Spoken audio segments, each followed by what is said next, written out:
ప్రభుత్వం ఏర్పడి 2019లో 2 నెలల్లోనే 1,30,000 ఉద్యోగాలు యువకులకు కల్పించారు. ఒక చిన్న కాంట్రవర్సీ లేదు. ప్రతిపక్షంగా ఏమి దొరకకపోయినా విపరీతంగా దుమ్మెత్తిపోసేటువంటి నీచాతి నీచమైనటువంటి ప్రతిపక్షంలో ఆ రోజు తెలుగుదేశం ఉన్నింది.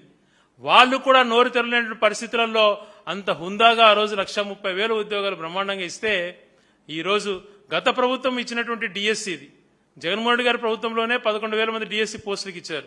దాన్ని ఏదో చేస్తున్నామని చెప్పి పెంచి ఆ డిఎస్సి కూడా పేపర్ లీక్ చేసే విధంగా ఎవరైతే పరీక్ష రాస్తున్నారో ఆయనతోనే క్వశ్చన్ పేపర్ ప్రిపేర్ చేయించడమే కాకుండా ఇంతవరకు మెరిట్ లిస్ట్ అటువంటిది బయటకు తెలియకుండా విపరీతంగా వాళ్ళ మనుషులకు ఒక పోస్ట్ 15 లక్షల చొప్పున అమ్ముకొని దారుణమైనటువంటి పరిస్థితులు నిరుద్యోగ యువతకు మెరిట్లో రాసినటువంటి వాళ్లకు కల్పించారు. దానిపైన స్పష్టంగా సమాధానం చెప్పండి అంటే మాట్లాడరు. మరి ఆ రోజున చిన్న కాంట్రవర్సీ లేకుండా ఎంత బాగా అత్యుత్తమంగా నిర్వహిస్తే ఈరోజు మీరు కేవలం 15,000 ఉద్యోగాలను నియమించి మీరు ఏదో సాధించామని చెప్పుకుంటా అప్పుడు నియమించినటువంటి 1,30,000లో కేవలం ఇది 5%. దాన్ని కూడా యువతకు అందరికీ ఉద్యోగాలు ఇచ్చామని చెప్పి పబ్లిసిటీ ఇచ్చుకుంటా దాంట్లో కూడా ఇంటర్నల్ గా ఎన్ని మోసాలు జరిగాయి. పేపర్ లీకేజ్ దగ్గర నుంచి అన్ని విషయాలు కూడా మోసం చేశారు. అలాగే ఎంప్లాయీస్ విషయంలో ఏ రకంగా వివరిస్తున్నారో చూస్తున్నాం. వాళ్ళని భయభ్రాంతులకు గురి చేయడమే కాకుండా వాళ్ళకి ఇంతవరకు ఇస్తానటువంటిది ఏమి ఐఆర్ కానీ పిఆర్సీ కానీ ఎటువంటిది వాళ్ళకి ఇవ్వకుండా వాళ్ళ డిఏలన్నీ కూడా పెండింగ్ పెట్టి వాళ్ళను మానసికంగా వేధిస్తున్నారు. పోలీస్ పాపం అధికారులలో దాదాపుగా 80 మంది పైగా డిఎస్పీలు కానీ వందలాది మంది సిఐలు కానీ వీఆర్లో పెట్టి వేధించేటువంటి తత్వం.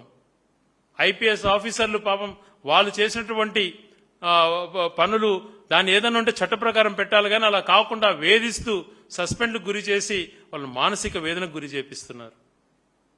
ఇది మీరు చేస్తున్నటువంటి ప్రభుత్వంలో కేవలం కక్షపూరితంగా ఎలా వ్యవహరించాలి, అపోజిషన్ పార్టీ వాళ్ళని ఎలాగా ఇది డిఫేమ్ చేయాలి, ప్రభుత్వాన్ని ప్రశ్నిస్తే ఏ రకంగా హింసించాలి, ప్రభుత్వం ఏ రకంగా భయభ్రాంతులకు ఉద్యోగస్తులు కానీ ప్రజలను కానీ అందరినీ గురి చేయాలన్నటువంటి దాంట్లోనే మీరు పోతున్నారు తప్పితే ఎటువంటిది లేదు. కట్టినటువంటి మెడికల్ కాలేజెస్ గురించి రాష్ట్ర వ్యాప్తంగా ఉద్యమం చేసి ఇది ప్రజలకు ఉపయోగపడేటువంటిది, ఆ మెడికల్ కాలేజ్ వల్ల కొన్ని వేలాది మందికి మంచి జరుగుతుంది, ఫ్రీగా వైద్యం జరుగుతుంది, మంచి ఎంప్లాయ్మెంట్ జనరేషన్ అవుతుంది. ఈ రాష్ట్రంలో మెరిట్లో చాలా మంది కూడా మెడిసిన్ సీట్ సాధిస్తారు. ఎక్కడెక్కడో దేశాలకు వెళ్లి అష్ట కష్టాలు పడుతున్నటువంటి పేదవారికి మెడికల్ చదివేటువంటి అవకాశం కలుగుతుంది. దాంతోపాటు వైద్యం దగ్గరగా అందుతుందని ఆలోచన చేస్తే సిగ్గు లేకుండా 10% కాలేజీలో కంప్లీట్ చేయకుండా మొదటిసారి టెండర్ పిలిస్తే ఎవరు రాలేదని చెప్పి తిరిగి టెండర్లు పిలవడానికి ప్రయత్నం చేస్తున్నారు. అంత దుర్మార్గంగా మీరు ప్రభుత్వం కొనసాగించాలా అన్నటువంటిది ఆలోచన మీకు కలగడం అన్నది నిజంగా చాలా బాధాకరమైన అంశం. పోలవరాన్ని అస్తవ్యస్తం చేసిన వ్యక్తులు మీరు. ఏదైతే డయాఫ్రామ్ వాళ్ళు కట్టకముందు దాన్ని నీళ్లు ఆపేటటువంటి ప్రయత్నం చేసి ఆ ప్రాజెక్టును ఒక ప్రోటోకాల్ ప్రకారం చేయాల్సినటువంటి ప్రాజెక్ట్ని మీరు అస్తవ్యస్తంగా మీ కమిషన్ల కోసం చేసి ఆ ప్రాజెక్ట్ ని అస్తవ్యస్తం చేసి ఈ రోజు ఆ ప్రాజెక్టు కొద్దిగా నిర్లక్ష్యానికి గురి కావటానికి మీరు ఇది చేశారు. అదే రకంగా బ్రహ్మాండమైనటువంటి పోర్ట్స్ నిర్మిస్తే ఆ పోర్ట్స్ ను కూడా ప్రైవేట్ పరం చేయడం కోసం జగన్మోహన్ రెడ్డి గారు ఈ పోర్ట్ ఉంది ఆంధ్ర రాష్ట్రానికి అదే ఒక ఆస్తి అవుతుంది అని చెప్పి బందర్ పోర్టు దగ్గర నుంచి దుగ్గరాజపట్నం దగ్గర అనేకమైనటువంటి పోర్టును భావనపాడు లాంటి పోర్టులు తీసుకొని వచ్చి దానికి మేలు చేయాలన్నటువంటిది ఆలోచన చేస్తుంటే మీరేమో దాన్ని కూడా ప్రజలకు అందకుండా చేయాలటువంటి ప్రయత్నం చేసుకుంటూ పోతున్నారు. ఇంకా భూ కబ్జాలు వీటి విషయాల గురించి చెప్పుకుంటూ పోతే కొన్ని రోజులు తరబడవు. ఈ ఊరు ఆ ఊరని లేకుండా భయంకరంగా బెదిరించి రౌడీజం చేస్తూ భూ కబ్జాలకు పాల్పడమే కాకుండా ఇష్టానుసారం రౌడీజం చేస్తూ ఏ రకంగా ప్రతి ఊర్లో చేస్తున్నారో రాష్ట్రం అంతా ప్రజలు నిజంగా వాళ్ళు చెప్పుకోలేక చెప్తే మళ్ళీ పోలీసు నుంచి వేదనలు వస్తూ నరక యాతన అనుభవిస్తున్నారు.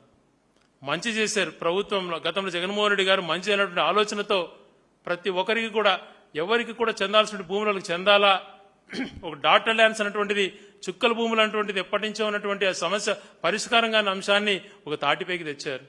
ఇనాం భూములు సర్వీస్ ల్యాండ్స్ కూడా ఎప్పుడో వాళ్ళకు ఉన్నా కూడా ఆస్తులు తమ ఆస్తులుగా తమకు హక్కులు రానటువంటి పరిస్థితుల్లో హక్కులు కల్పించాడు.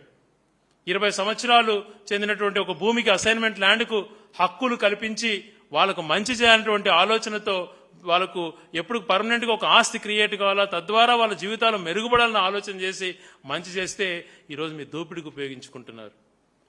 ఎప్పుడో ఇళ్ల పట్టాలకు ఒక 10 సంవత్సరాల లోపు ఇవ్వాలని జగన్మోహన్ రెడ్డి గారు ఎప్పుడో ఆలోచన చేశారు అసైన్మెంట్ ల్యాండ్కి సంబంధించి.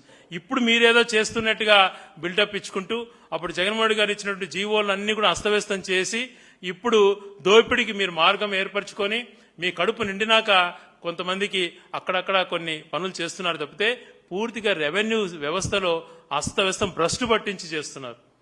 ఆ రోజు మేము ల్యాండ్ టైటిలింగ్ యాక్ట్ అన్నటువంటిది ఎటువంటి పరిస్థితులు అంగీకరించమని చెప్పారు. మరి ఈరోజు దాన్ని అలాగే కొనసాగిస్తున్నారు.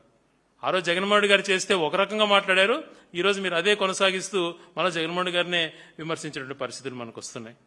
ఈరోజు మంత్రులంతా కూడా తమ శాఖ పైన పట్టు లేకుండా, తమ శాఖ పైన పట్టు సాధించకుండా, తమ శాఖలో జరుగుతున్నటువంటి పరిస్థితులను పరిశీలించకుండా, ఆ శాఖలో ప్రజలకు ఏ రకంగా ఉపయోగపడాలన్నటువంటి దానిపైన ఆలోచన చేయకుండా ఈ మంత్రులంతా ఒకటే టార్గెట్, జగన్మోహన్ రెడ్డి గారు